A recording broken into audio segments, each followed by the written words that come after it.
बहुत शुक्रिया सर, आपने हमें वक्त दिया। ये बताइए कि इस्लामाबाद हाई कोर्ट में ये जो केस चल रहा है, इसकी समाअत के मौके पर क्या हुआ, आपका मौक़िफ़ क्या रहा है इस हवाले से? देखिए, हमने बड़ी सिंपल बात की है। इलेक्शन कमीशन ऑफ पाकिस्तान ने जो 2 अप्रैल का इलेक्शन को पोस्टपोन करने का हुक्म जारी किया है, वो illegal on the face of it है।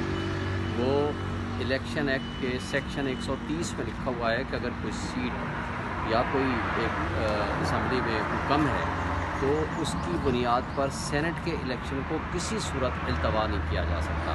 लिहाजा इलेक्शन कमीशन का जो आर्डर है वो इलीगल है। नंबर 2, आइन के आर्टिकल 60 में लिखा हुआ है कि जब when the senate is duly constituted का मतलब है जब सेनेट मुकम्मल है। ये नहीं हो सकता कि 1/4 ऑफ द सेनेट इनकम्प्लीट है, वो है ही नहीं। तो आप उसके बगैर यानी केपी के बगैर आप चेयरमैन और डिप्टी चेयरमैन का इलेक्शन करा लें, ये वॉइड इलेक्शन होगा, ये illegal on the face of it होगा, अनकॉन्स्टिट्यूशनल होगा।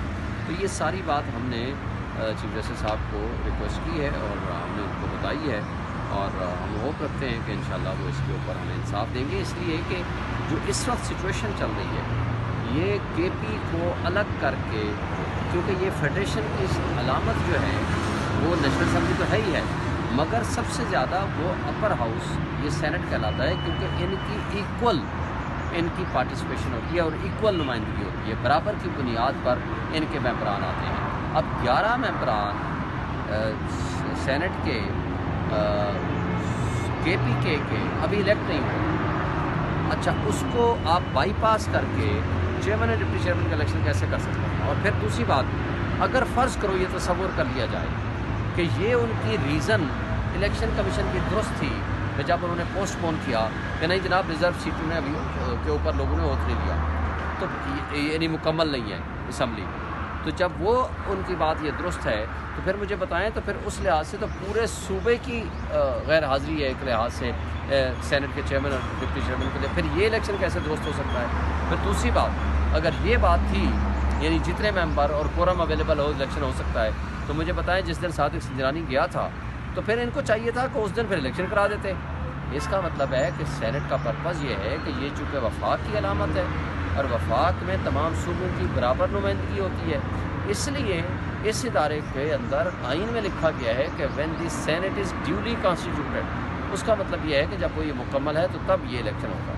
और मैं समझता हूँ कि इसमें इलेक्शन को रुकना चाहिए ताकि सूबे की नुमाइंदगी हो और सब लोग उसमें मौजूद हों, और फिर अपने मैसेजेस को चेयरमैन और डिप्टी चेयरमैन बनाना चाहें बना दें।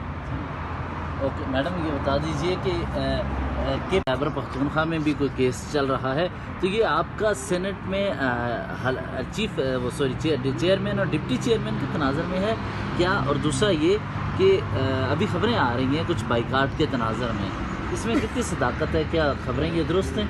देखिए जी, बॉयकॉट तो हम बिल्कुल नहीं कर रहे, क्योंकि हम सियासी अमल का हिस्सा हैं और हम जो हमारा जो लीगल आइन पाकिस्तान का सब कुछ चलाता है, तो इस्लामी जमहूरिया पाकिस्तान का आइन कहता है कि ड्यूली कॉन्स्टिट्यूट होनी चाहिए सेनेट बिफोर उसका चेयरमैन और डिप्टी चेयरमैन का इलेक्शन हो। तो हम ये आइन की शिक लेके आए, क्योंकि आइन की पासदारी हर पार्लियामेंटेरियन का काम है और हम इसीलिए इन ऐवानों में बैठे हैं। तो अगर हम आइन की पासदारी नहीं करते और आइन के जो बड़े बड़े हमारे आइन लेके जो बड़े बड़े ओहदेदार हैं, उनका भी काम है आइन की पासदारी करना, एक बात। दूसरी बात ये आपको मैंने कह दिया कि बॉयकॉट हम नहीं करते। दूसरी बात ये कि केपीके का ये सारा मसला उस तनाज़े से निकला है जहां आपने रिज़र्व्ड सीट्स, एक जीती हुई पार्टी की रिज़र्व्ड सीट्स आपने गसब कर ली। वो रिज़र्व्ड सीट्स ना नेशनल असम्बली में दी गई, ना हमें प्रोविंशियल असम्बलीज़ में दी गई, और केपीके ने क्योंकि इसके ऊपर स्टैंड लिया कि हमें हमारी रिज़र्व्ड सीट्स दो, तो इस वजह से केपीके को ये सज़ा दी गई है कि उनके सेनेट के इलेक्शन ही नहीं हुए, और इलेक्शन कमीशन अपनी जो उनकी जो स्वाबदीद है उससे आगे चले गए हैं। इंतहाई गैर आइनी गैर कानूनी काम उन्होंने किया, जिस तरह उन्होंने सेनेट के इलेक्शन रुकवा दिए हैं केपी में, तो ये इलेक्शन कमीशन इसका ज़िम्मेवार है और इसका उनको भी हिसाब देना पड़ेगा। और लेकिन आइनी जो हमारे इदारे हैं, ये वक्त है कि उनको इसमें अपना हिस्सा डाल के आइन को सीधा लेके चलना है। अगर आप हर जगह आइन की वायलेशन करेंगे, आप कहीं आइन की पासदारी के साथ खड़े ही नहीं होंगे, जो आइन के ओहदेदार हैं, जो आइन को लेके चलते हैं, तो फिर हम किस तरह आगे चलेंगे? तो इसलिए हम ये लेके इशू आए हैं اور ہمیں امید ہے کہ ہماری آنریبل اسلام آباد ہائی کورٹ اس کو ڈیٹیل میں دیکھے گی اور اس کے حوالے سے کوئی سحر آمیز کوئی ججمنٹ آئے گی. اچھا دوسرا یہ کہ سینٹ میں کل اگر